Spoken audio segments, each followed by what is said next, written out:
Imagine a world where 1/3 of humanity never vanished, where the screams of 200 million souls were never silenced, where the streets of Europe never ran red with plague.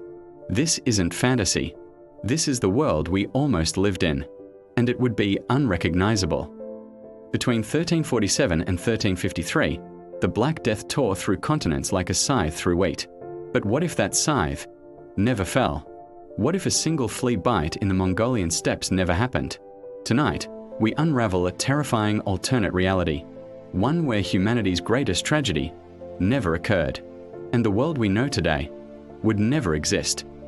The year is 1340, 7 years before hell arrives. Europe is suffocating. The population has exploded. Nearly 80 million souls crammed into a continent with medieval infrastructure. Farmland is exhausted. Forests are gone, chopped down to make room for more people, more fields, more desperation. The soil? Dying. Harvests? Failing. Starvation is already knocking on the door. But here's what nobody tells you. This wasn't sustainable. Europe was a powder keg, and historians agree, even without the plague, something had to give. The feudal system was absolute. If you were born a peasant, you died a peasant. Your children, their children, shackled to the land forever. The church controlled knowledge. The elite controlled wealth. And 90% of humanity? They were trapped in a system designed to keep them there. Then the Black Death changed everything. But in our alternate world, it never came. Without the plague, those 200 million people, they live. They reproduce. By 1400, Europe's population doesn't collapse. It explodes to over 100 million. By 1500, 150 million. And the consequences are catastrophic. The same exhausted farmland now has to feed double the mouths. Forests that were already disappearing? Completely gone. Every tree, every acre, stripped bare. Famine becomes permanent. Not a crisis, a way of life. But here's where it gets darker. Those peasants who survived the Black Death? They gained power. When half the workforce dies, the survivors become valuable. Lords had to pay higher wages. Serfdom began to crumble. The Renaissance, the Reformation, the Enlightenment, all of it was built on the ashes of the plague. Without the plague, none of that happens. The feudal system doesn't crack, it solidifies. Peasants remain worthless. There's no labor shortage, no bargaining power, no social mobility. The rigid hierarchy of medieval Europe freezes in place. And that means no Renaissance. The explosion of art, science, and philosophy that defined the 1400s, it required wealth redistribution. It required freed minds and funded thinkers.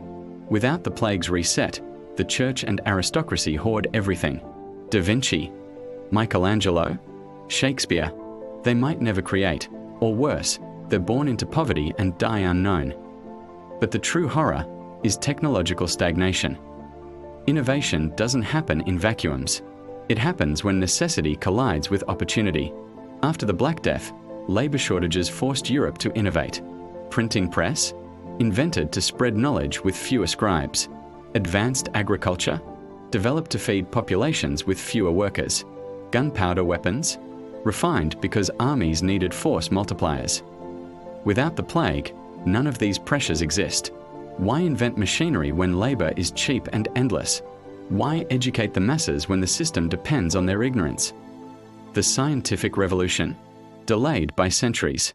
Galileo, Newton, Copernicus, their work was funded by wealthy patrons who only existed because plague wealth redistributed power.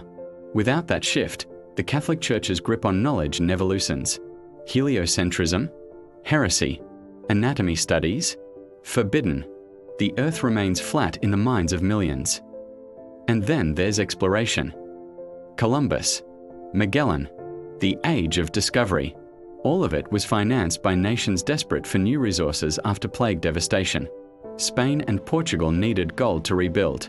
England needed colonies to ease overpopulation pressure, pressure that only existed after the plague reduced their numbers and then they rebounded. Without the Black Death, Europe doesn't look outward. It looks inward and suffocates. The Americas? May be discovered eventually, but centuries later. The slave trade? The colonial empires? The entire shape of the modern world? Rewritten, and not for the better. By the 1600s in this alternate timeline, Europe is a nightmare. Overpopulated, technologically stagnant, politically frozen. The Enlightenment never dawns. Democracy, a fantasy. Human rights, unconceived. The modern world as we know it doesn't exist. But there's one more twist, one more horror. Even if the Black Death never happened in 1347, it, or something like it, comes eventually. Plagues don't appear from nowhere. They thrive in filth, overcrowding, malnutrition, all the conditions our alternate Europe has in abundance. Without the 14th century plague to cull the population, a different plague arrives in the 1400s, or the 1500s, and this time, it's worse. Why? Because this Europe has no immune memory. The real Black Death created evolutionary pressure. Survivors passed on genetic resistance. Their descendants were stronger.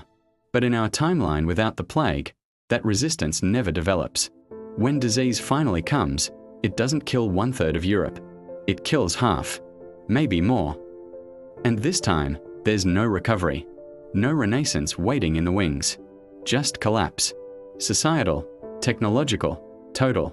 Historians call this the Malthusian trap, when population growth outstrips resources and nature corrects it violently. The Black Death was a correction, a brutal, merciless correction, but it was also a release valve. Without it, the pressure builds, and builds, until the explosion is catastrophic. Let's take this further.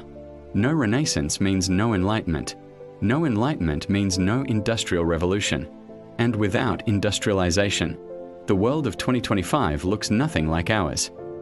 Imagine, no electricity, no modern medicine, no automobiles, no flight. The average human lifespan? Still 30 to 40 years. Child mortality? 50%. Technology frozen somewhere in the 17th century, at best. And politically, authoritarianism reigns. The democratic revolutions, American, French, they were fueled by Enlightenment ideals born from post-plague intellectual freedom. Without that, monarchy and theocracy never crumble. The divine right of kings? Still gospel. Slavery? Likely still widespread. Women's rights? Non-existent. The world becomes a prison, not because of the plague, but because it never happened. But here's the final, chilling truth. Every person alive today, every single one of us, exists because the Black Death happened. Think about it. The plague reshuffled humanity. Survivors moved, married differently, had children they wouldn't have otherwise had. The genetic lottery was redrawn.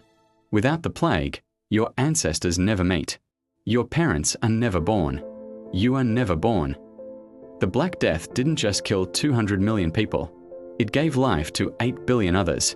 Every technology you use, every freedom you enjoy, every book you read, every song you hear, every sunset you witness, all of it exists because the plague burned through the world and forced humanity to rebuild better. Does that justify the suffering? No, nothing could. The screams of those who died in agony, the children orphaned, the families destroyed, that horror is real and unforgivable. But history doesn't deal in justice. It deals in consequences.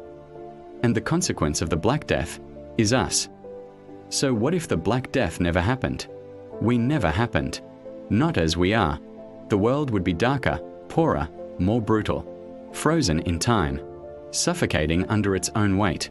A civilization that peaked in the Middle Ages and never left. The plague was humanity's crucible. It burned away the old world and forged a new one in fire and blood.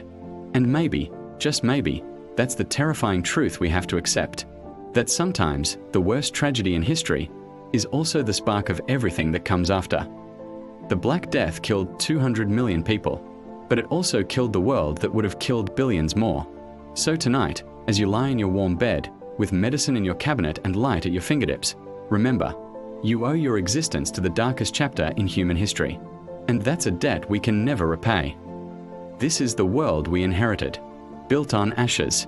What we do with it is up to us.